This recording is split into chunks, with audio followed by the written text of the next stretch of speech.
There comes a moment in every soul's journey when it finally says, enough. Not out of bitterness, nor from hatred, but from a quiet, inner clarity. A line is drawn, not around the world, but within the self. And from that line forward, a new kind of existence begins, not one that avoids pain, but one that no longer offers itself to be wounded by what is not true. Carl Jung understood this threshold. He knew that the psyche's evolution is not about escaping life's wounds, but about integrating them, until nothing and nobody can hurt you in the same way again. This is not about becoming numb. It is about becoming whole. And once you are whole, you are no longer broken by fragments. Let us explore 7 deeply psychological and philosophical insights that explain why, after a certain point in your inner journey, nothing and nobody can ever hurt you again. When you stop depending on the validation, opinions, or emotions of others to define your worth, you build psychological immunity. This is not a surface-level affirmation or a motivational slogan. It is a profound shift in where your identity rests. As Jung said, the privilege of a lifetime is to become who you truly are. And to become who you truly are, you must peel yourself away from who the world told you to be. This is not rebellion. It is reclamation. As long as your self-worth is contingent on how others view you, you are vulnerable. Praise lifts you, criticism crushes you, approval becomes your currency, and rejection your poison. You become a reflection of everyone else's moods, projections, and expectations. Your inner compass is drowned out by the external noise. But when you begin to turn inward, when you begin to listen to that still, inner voice that whispers truth, even when the crowd shouts lies, something begins to shift. You realize that self-worth is not something you acquire from outside. It is something you uncover from within. It is not given. It is remembered. This is the beginning of inner authority. You no longer ask, do they approve of me? You ask, is this true to my soul?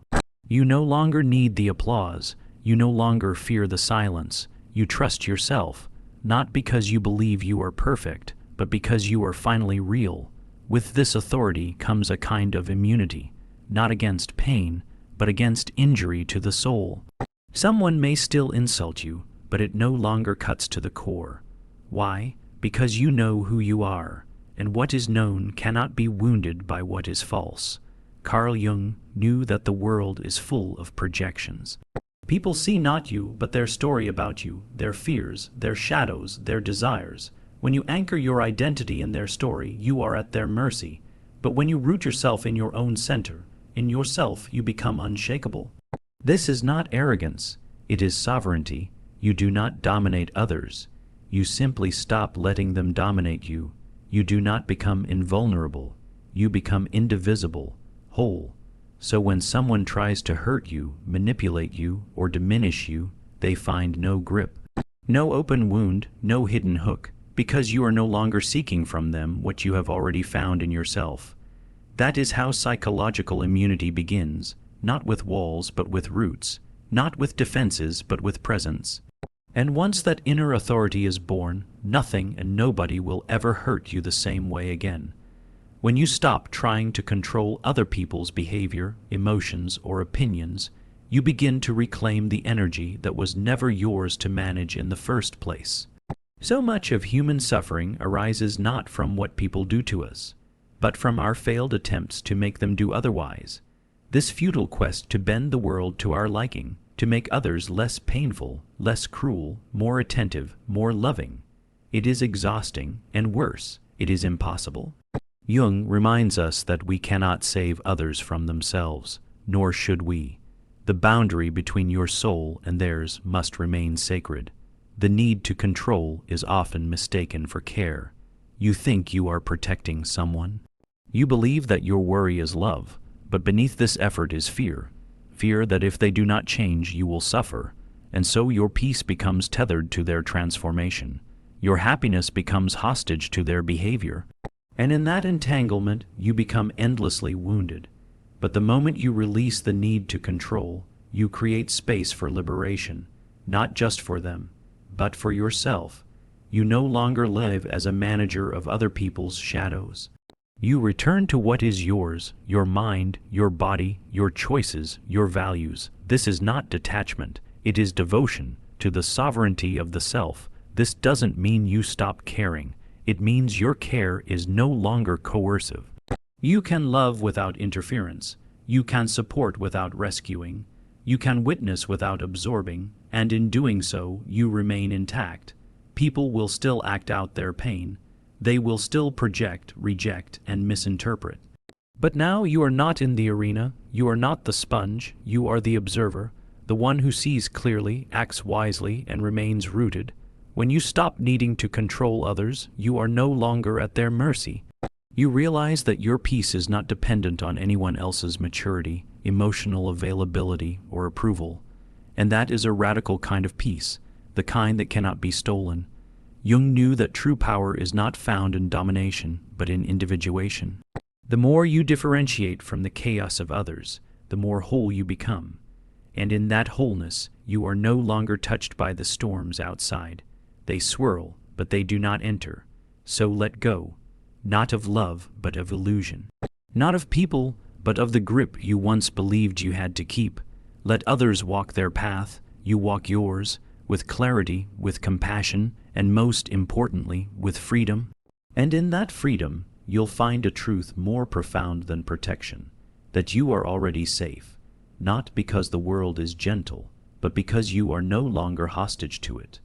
When you stop running from your inner wounds and instead face them, you transcend the power they once held over you. Pain that is buried festers. It governs your reactions, colors your perceptions, and silently shapes your relationships. Jung believed that what remains unconscious appears in our lives as fate. This means that if we do not meet our pain consciously, it will meet us again, through cycles, patterns, and people. Until we do, to say nothing will ever hurt you again does not mean you will never feel sorrow, grief, or disappointment. It means you will no longer fear your pain, and when pain is no longer feared, it is no longer a master. The journey toward this liberation begins when you stop avoiding your inner darkness. You enter the wound not to dwell, but to understand. And in that understanding, you release the shame that kept it hidden, the fear that kept it alive. Jung called this process shadow work. It is not about fixing what is broken, but embracing what was forgotten.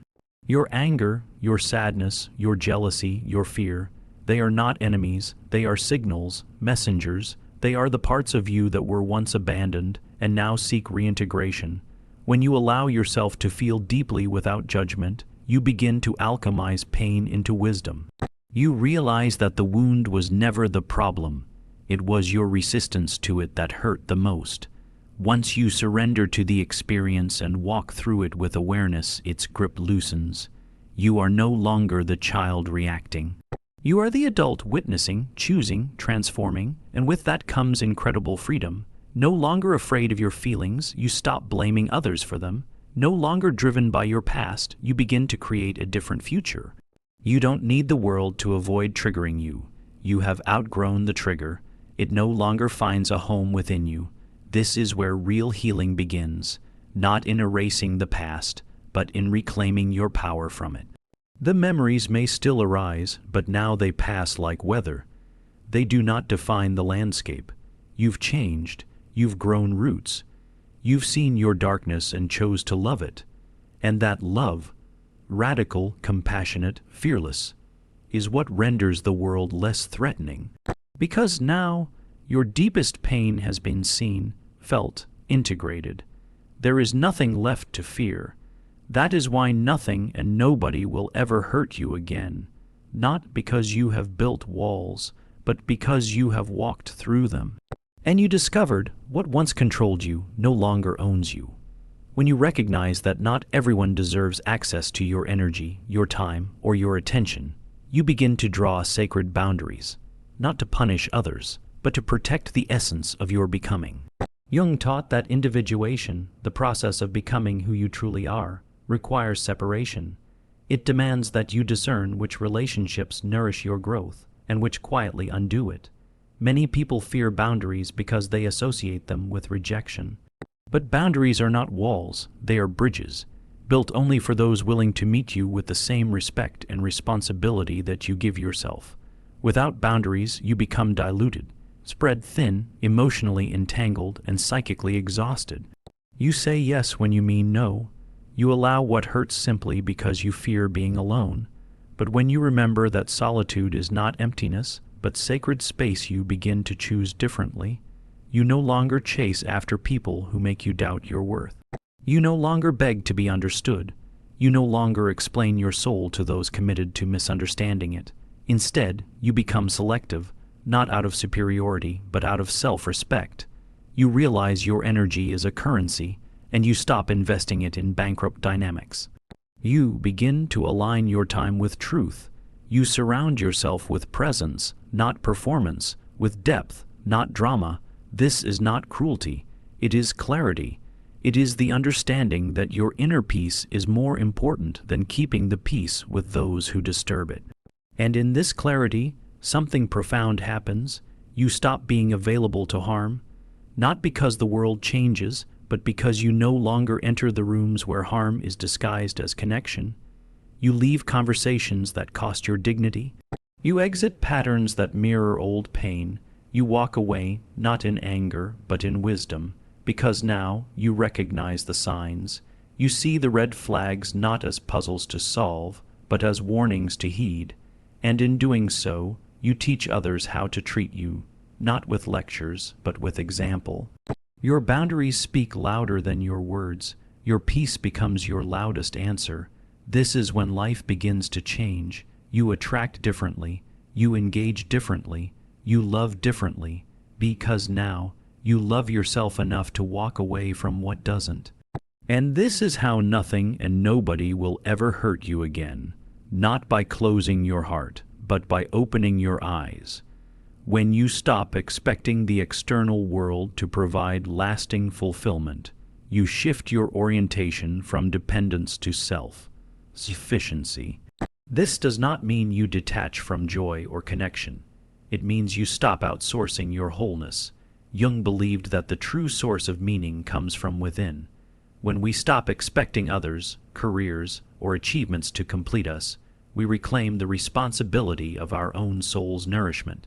The danger of external dependence is subtle. You believe a relationship will make you feel loved, that success will make you feel worthy, that praise will validate your identity. But these are borrowed highs, fleeting, fragile, and ultimately hollow if your inner life is empty. And when those things fade, as they inevitably do, you are left not just with grief, but with a deeper void. But when you begin to cultivate meaning from the inside out, your entire orientation to life transforms. You become less reactive, less needy, less easily thrown off course. You begin to discover joy not as a reaction to external events, but as a state of alignment. You find peace not in perfection, but in presence. This is the heart of individuation, to become inwardly directed. You turn your gaze inward, not in self-absorption, but in self-realization. You ask, what enlivens me? What is true for me? What gives me a sense of purpose that is not dependent on applause? And when you live from this space, you become less susceptible to manipulation. You are not swayed by trends, fads, or emotional hooks. You do not chase what glitters. You follow what resonates. Your life becomes an expression of your essence, not your emptiness. It is not that pain disappears, but now pain does not derail you. Disappointment does not define you. Loss does not leave you shattered, because you were never leaning on something external to hold you up in the first place. Jung taught that the outer world reflects the state of the inner world. When your inner world is whole, the outer world becomes less threatening. You are no longer trying to extract meaning from people, but to share meaning with them. You are not seeking completion, you are offering presence. This inner shift is subtle, but radical. It allows you to navigate life with grace, not because you are above it, but because you are no longer beneath it. And this is why nothing and nobody can hurt you again, not because life is easy, but because you are no longer leaning on it to carry your soul. You have become your own ground. When you stop seeking closure from the people who hurt you, you take back your power. Closure is often an illusion, something we chase to soothe our need for certainty, for fairness, for resolution. But many wounds were never meant to be healed through another's explanation. They are healed through your decision to stop waiting and start living. You might never hear the apology you deserve. You may never receive the confession, the reckoning, the acknowledgement, but you don't need it, because the truth is, your healing was never supposed to be in their hands. Waiting for closure keeps you tethered to the source of your pain. It allows the past to dictate your present. It makes your peace conditional. But when you release that need, you reclaim authorship of your story. You decide that your freedom matters more than your understanding of why something happened. This doesn't mean you ignore your emotions. It means you let them rise, move through you, and then move on. You stop rehearsing old conversations. You stop imagining different endings. You stop giving airtime to people who are no longer in the room. Jung believed in the autonomy of the psyche, that each soul has its own destiny, and it is not your job to carry unfinished business for others. You do not need to complete what they left incomplete. You are allowed to walk away unresolved, and when you do, you create space for new beginnings. You open the door to a life that is no longer defined by damage, but by direction. You do not forget what happened, but you are no longer shaped by it. You are shaped by your response. This is not a denial of pain, it is a declaration of power. You forgive not to excuse, but to untether. You release, not because they deserve it, but because you do. And in that release, you finally experience what closure truly is. Not an answer, but an ending. The ending of your waiting. The ending of your asking. The ending of your suffering. And from that ending, a new self begins. One that is no longer harmed by the silence of others, because it has found its own voice.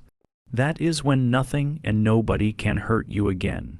Not because wounds cease to exist, but because you have stopped looking to others to heal them.